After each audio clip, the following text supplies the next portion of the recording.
Hi, hello, welcome back to my class. My name is Satwika, and in this video, we're still discussing about the brain development, but to be precise, this video will be discussing about the plasticity after brain damage.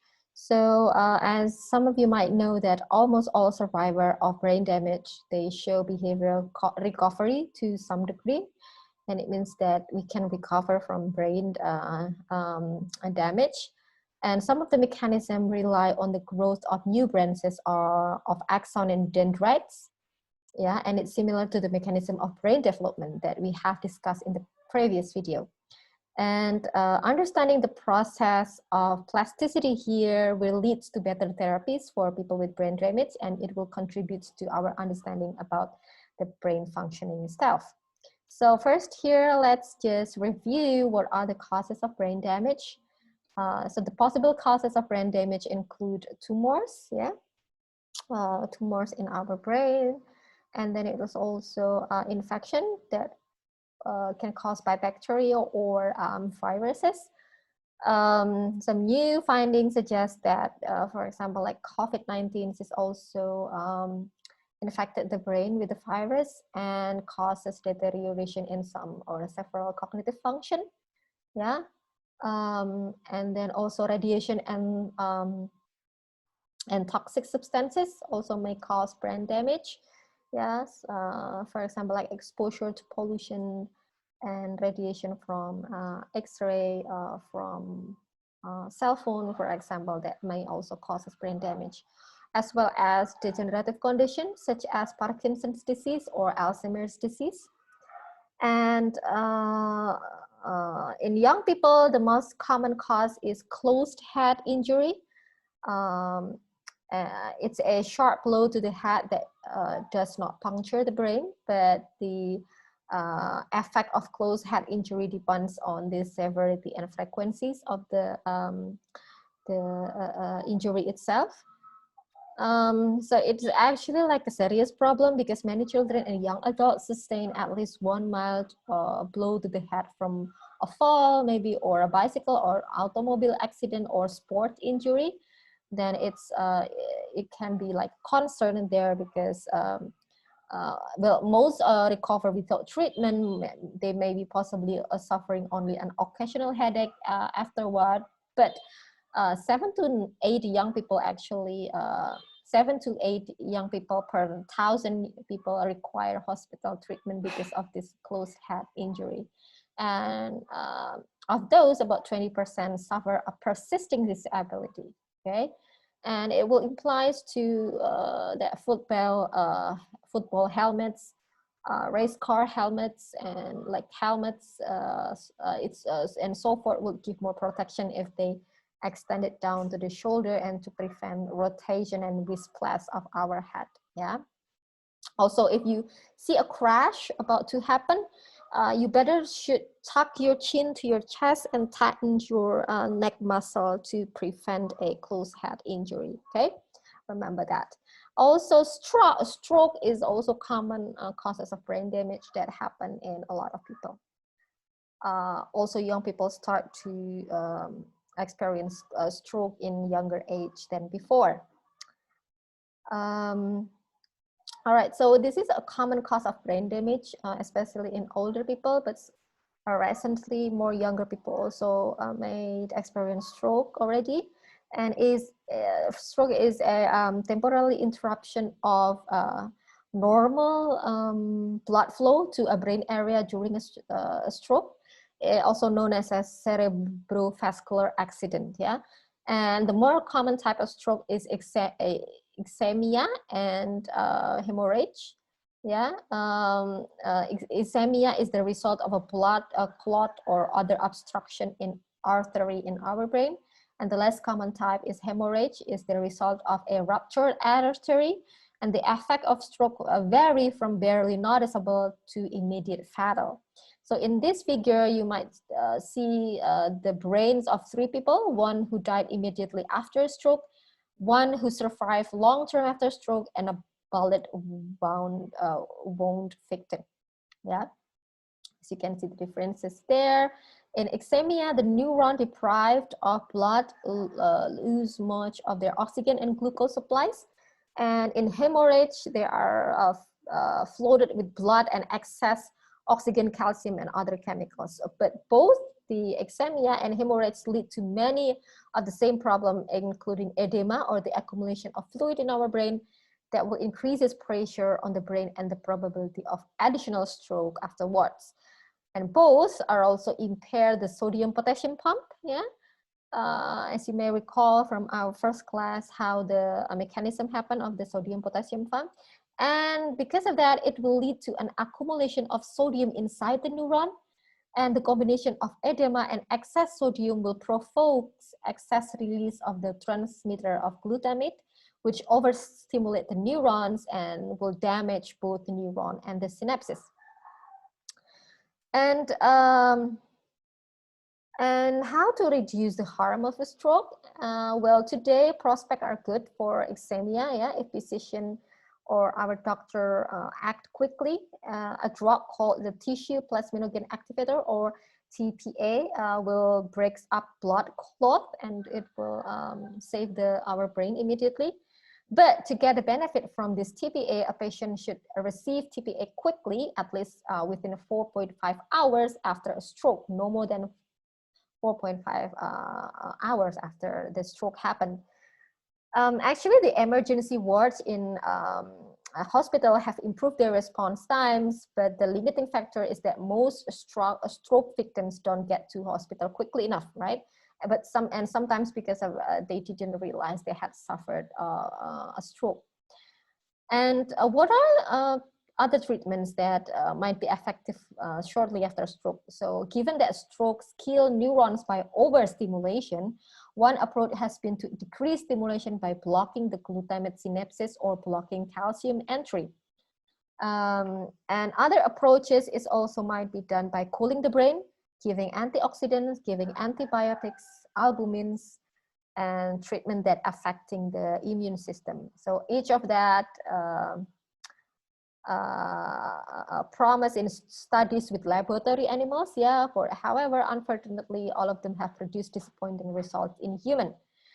And the other possible explanation is that the possible explanation of that result is that the lab animals were young and healthy before they induced a stroke, whereas most human stroke patients are older and they have other mental health problems. So the effect is not quite significant for human. Also, the lab animals receive the drug immediately, yeah, whereas humans may receive them hours later. And another procedures of reducing the harm of a stroke might surprise you is the exposure to cannabinoids, or the chemical that found in marijuana.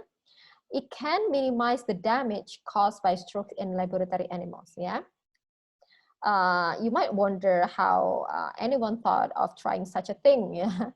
So one theoretical rationale was that the cannabinoids in marijuana decrease the release of glutamate, right? They inhibit the glutamate. So if excessive glutamate is one of the reasons of the cell loss, then cannabinoids might be helpful because they're inhibiting the glutamate. They do, in fact, yeah, minimize the damage after a stroke in rats, as shown in this figure of the brain of the rats. Also, like the explanation for the benefit is not yet clear in human. Yeah. So in addition to putting the brakes on glutamate, the cannabinoids exert anti-inflammatory effects and alter brain chemistry in several ways that might protect against damage. However, so far, very little research has examined possible effect for human stroke patient. Yeah, again, the problem is that cannabinoids are helpful only if administered within the first hour after a stroke. In fact, the research on the laboratory animal indicates that cannabinoids are most effective if taken shortly before the stroke. So that's the problem. How do we know if we were about getting a stroke? And a similar problem relates to report that marijuana users are more likely than average to have certain physical and mental illnesses. Yeah. So it raised a concern that does marijuana increase the risk of the disorder, Or are people with certain disorder more likely than average to use marijuana? So in the absence of any random assignment experience on this topic, we should be wary about drawing conclusion about using cannabinoids as reducing the harm of a stroke. All right, so after the brain damage, the later mechanism of recovery might be done in several ways. Yeah, so after the first days following the brain damage, many of the surviving brain's areas increase or recognize their activity. Yeah, and in most cases, the recovery depends mostly on increased activity by the spared cells surrounding the area of the damage. So the first is the increased brain stimulation. So a behavioral deficit after brain damage will reflect more than just the cell that died, right? After the damage to any brain area, other areas that have lost their part of their normal input becomes less active. So for example, shortly after damage in one brain hemisphere, its input to the other hemisphere declines, right? Because the communication is inhibited. And therefore, the other hemisphere show deficit also. So here, the terms called diathesis refers to the decreased activity of surviving neuron after damage to other neurons. If diathesis contributes to behavioral deficit following brain damage, then increased stimulation should help, right? This could be done by injecting a drug to block dopamine synapses impaired behavioral recovery. And the second one of mechanism of recovery is the regrowth of axons. Yeah, so damage to the brain or the spinal cord may damage also the many axons of neuron that survive the damage. Getting those axons to grow back and connect to the correct target could offer a great benefit actually. In principle, axon regrowth would seem to be possible. However, axons do not grow back in the mammalian brain or spinal cord, at least not enough to produce any benefit. Okay, so that's the minus point. Many efforts have been made to find ways to promote axon regrowth in mammals. But in short, researchers have made much progress in facilitating regrowth of damaged axon in laboratory animal. However, we don't know yet. We do not yet know how well these procedures might work in human. And the third one is axon sprouting. So of the later mechanism. So ordinarily, the surface of dendrites and cell body is covered with synapse, right? And a vacant spot doesn't stay vacant for a long time. After the cell loses input from an axon, it secretes neurotropin that induce for other axon to form new branches or collateral sport that take over the vacant synapses. In the area near the damage, new synapses form at a high rate, yeah, especially for the first 2 weeks as a compensation. And collateral sprouting in the cortex contributes to behavioral recovery in some cases. However, the result depends on whether the sprouting axon convey information similar to those that they replace. For example, the hippocampus receives much input from an area called the entorhinal cortex. So if the entorhinal cortex is damaged in one hemisphere, then axon from the entorhinal cortex of the other hemisphere will sprout. They will take over the vacant synapses and largely restore behavior. However, if the entorhinal cortex is damaged in both hemispheres, then axon from other locations sprout into the vacant synapses, conveying different information. And under those conditions, the sprouting interferes with behavior and prevent recovery. And the other mechanism of recovery is the denervation supersensitivity. So neurons make adjustment to maintain a nearly constant level of arousal. So after learning strengthened one set of synapses, other synapses will be weakened.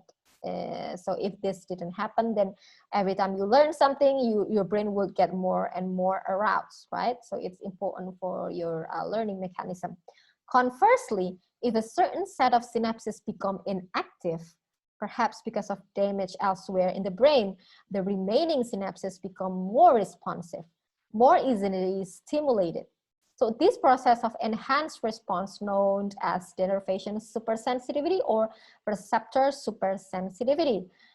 This has been demonstrated mostly with dopamine synapses, yeah. And the denervation supersensitivity helps compensate for decreased input. But however, when either collateral sprouting or denervation supersensitivity occurs, it can strengthen not only the desirable connection, but also undesirable connection ones, such as those responsible for pain.